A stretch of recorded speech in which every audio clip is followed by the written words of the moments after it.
సింగరేణి సంస్థలో వేతన సవరణ పెండింగ్ బకాయిల అంశం ఇప్పుడు తీవ్ర చర్చనీయాంశంగా మారింది. సంస్థలో పనిచేస్తున్న ఎగ్జిక్యూటివ్ ఇంజనీర్లు, అధికారులు తమ డిమాండ్ల సాధన కోసం CMOSAI ఆధ్వర్యంలో నిరసన బాట పట్టారు. కొత్తగూడెం హెడ్ ఆఫీస్ ఎదురుగా రిలే నిరాహార దీక్షలతో కార్మికులు తమ నిరసన తెలియజేశారు. గడిచిన 2 ఆర్థిక సంవత్సరాల పెండింగ్ PRP బకాయిలను విడుదల చేయడంతో ప్రభుత్వం యాజమాన్యం జాప్యం చేస్తుందని వారు ఆవేదన వ్యక్తం చేస్తున్నారు. సమస్య పరిష్కారం కాకపోతే పోరాటాన్ని మరింత ఉధృతం చేస్తామని అంటున్న GM లక్ష్మీపతి గౌడ్తో మా భద్రాద్రి ప్రతినిధి Naveen face to face.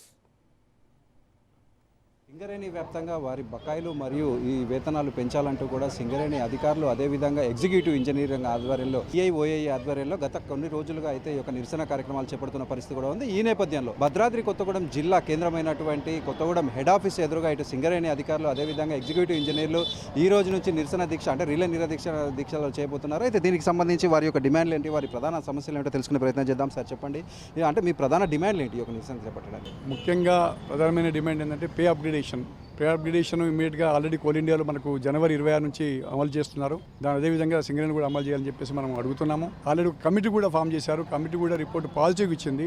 But report ఇచ్చిన తర్వాత కూడా ఎలాంటి స్పందన మాకు కనబడడం లేదు.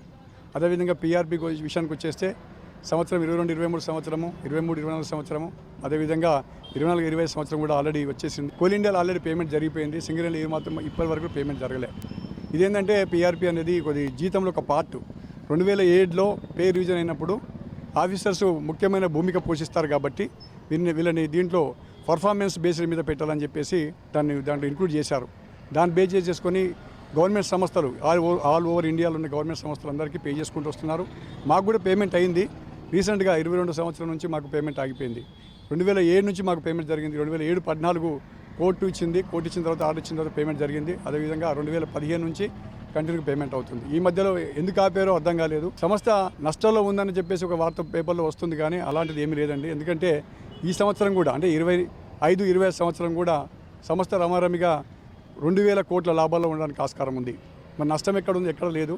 దయచేసి హయ్యర్ మేనేజ్మెంట్ అయితే నేను గవర్నమెంట్ కానీ వెంటనే స్పందించేసి దీన్ని తొందరగా మళ్ళీ రోడ్డెక్కకుండా ఫర్దర్గా ఇంకా రోడ్డెక్కకుండా ఆపాల్సిన అవసరం అయితే హయ్యర్ మేనేజ్మెంట్కి ఉంది. ఎందుకంటే చర్చలు పిలుస్తుందని మేము ఆశిస్తున్నాం. మొత్తంగా ఇప్పటివరకు ఎంతమంది ఎంప్లాయీస్కి సంబంధించి ఎంత బకాయిలు ఉండొచ్చు మొత్తంగా చూసుకుంటాం? 2300 మంది ఆఫీసర్స్ ఉన్నారు మొత్తము. దీంట్లో బకాయిలు వచ్చేసి ఫస్ట్ ఇయర్కి వచ్చేసి 117 కోట్లు. ఈ 117 కోట్లు ఫస్ట్ ఇయర్ ఉంది, అంటే 22-23 సంవత్సరానికి. అదేవిధంగా 160 కోట్లు వచ్చేసి 23-24 సంవత్సరాలకి బకాయిలు ఉన్నాయి. 24-25 సంవత్సరాలు ఇంకా మనకు బయటకు చెప్పలేదు దాన్ని, అది ఇంకా ప్రాసెస్లో ఉంది కాబట్టి ఇంకా బయటకు రాలేదు. ఇది చెల్లించాల్సిన బకాయిలు. ఇది కాకుండా పే అప్గ్రేడేషన్ విషయానికి వచ్చేస్తుందంటే ఆల్రెడీ కోల్ ఇండియాలో ఇంప్లిమెంట్ ఏ విధంగా చేస్తున్నారో మనకు ఫస్ట్ ఏదైనా కోల్ ఇండియాలో ఇంప్లిమెంట్ అయిన తర్వాతనే మనం సింగరేణి ఇంప్లిమెంట్ చేస్తూ ఉన్నాం. JBCC అయితే ఏంది, ఇటు కోల్ మైన్స్ ఆఫీసర్స్ సంబంధించిన విషయం కానీ ఇప్పటివరకు అదే జరుగుతూ ఉంది. బట్ ఎందుకో ఈసారి ఈ విషయానికి వచ్చిన తర్వాత ఆగిపోయారు. ఇది అర్థం కాలేదు, ఎందుకు ఆగారు అనేది అర్థమవుతలేదు. దీని ఆల్రెడీ కోల్ ఇండియా వాళ్ళు కోర్టు కూడా పోయారు. కోర్టు నుంచి కూడా తీసుకొచ్చుకున్నారు. కోర్టు కూడా యాక్సెప్ట్ చేసింది, ఆర్డర్ ఇచ్చేసింది. ఆర్డర్ ఇచ్చిన తర్వాత పేమెంట్ జరిగింది. ఇంకా ఇబ్బంది ఏం లేదు. అంటే కోర్టు నుంచి కూడా క్లియరెన్స్ వచ్చింది, ఇటు సెంట్రల్ గవర్నమెంట్ నుంచి క్లియరెన్స్ వచ్చింది. ఇక దీన్ని ఆపాల్సిన అవసరం లేదు. మరి ఎందుకు ఆపుతున్నారో మాకు అర్థం కాని సమస్య. దాన్ని చాలా రిక్వెస్ట్ చేశాము. యాక్చువల్గా రోడ్ ఎక్కాలనే ఉద్దేశం మాకు లేదు. ఎందుకంటే సంస్థని కాపాడాల్సిన బాధ్యత మా భుజస్కంధంలో ఉంటుంది కాబట్టి. అందులో 1991లో మీ అందరికీ తెలుసు, సింగరేణి BFR పోయినప్పుడు కూడా మేము అందరం కలిసి అందరిని ఎడ్యుకేట్ చేసి, అందరిని ఇన్నిళ్ళు తిరిగేసి ఎడ్యుకేట్ చేసి అప్పుడు సంస్థని ఈరోజు ఇంత గాడిలో పడగొట్టడం అంటే అప్పుడు చాలామంది చాలా వర్క్ చేశారు.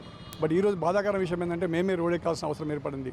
దయచేసి హయ్యర్ మేనేజ్మెంట్ అయితే అటు గవర్నమెంట్ అయితే తొందరగా ఇది గమనించేసి తొందరగా నిర్ణయం తీసుకోవాలని ఆశిస్తున్నాం. ఇప్పటివరకు సింగరేణి వ్యాప్తంగా చూసుకుంటే కార్మికులు వీరందరూ కూడా నిరసన కార్యక్రమాలు చేపట్టారు. మొదటిసారిగా అధికారులు అయితే రోడ్డుపై వచ్చిన పరిస్థితి ఉంది. దీనిపై అంటే సంస్థ ఏదైతే యాజమాన్యం ఏ విధంగా స్పందిస్తుంది సార్ మీతోటి? అంటే ఇప్పటికీ మొదటిగా కొవ్వొత్తులు ర్యాలీ చేశారు, తర్వాత ఇది సెకండ్ స్టెప్, తర్వాత ఎలా ఉండబోతుంది? అధికారులు హయ్యర్ అథారిటీస్ ఏదైతే ఉందో నిర్ణయం తీసుకోవాల్సిన అవసరం ఉంది. ఎందుకంటే సంస్థ బాగోగులు చూడాల్సిన బాధ్యత అందరికంటే ఎక్కువ వాళ్ళపైన ఉంటుంది కాబట్టి ఫర్దర్గా పోకుండా తగిన చర్యలు తీసుకోవాల్సిన అవసరం వాళ్ళకు ఉంది. ఎందుకంటే ఇది న్యాయమైన కోరికలు, దీంట్లో అతిగా ఎక్కడ లేదు. మేము అతిగా కూడా ఎక్కువ ఏం కొనడం లేదు దీనిలో.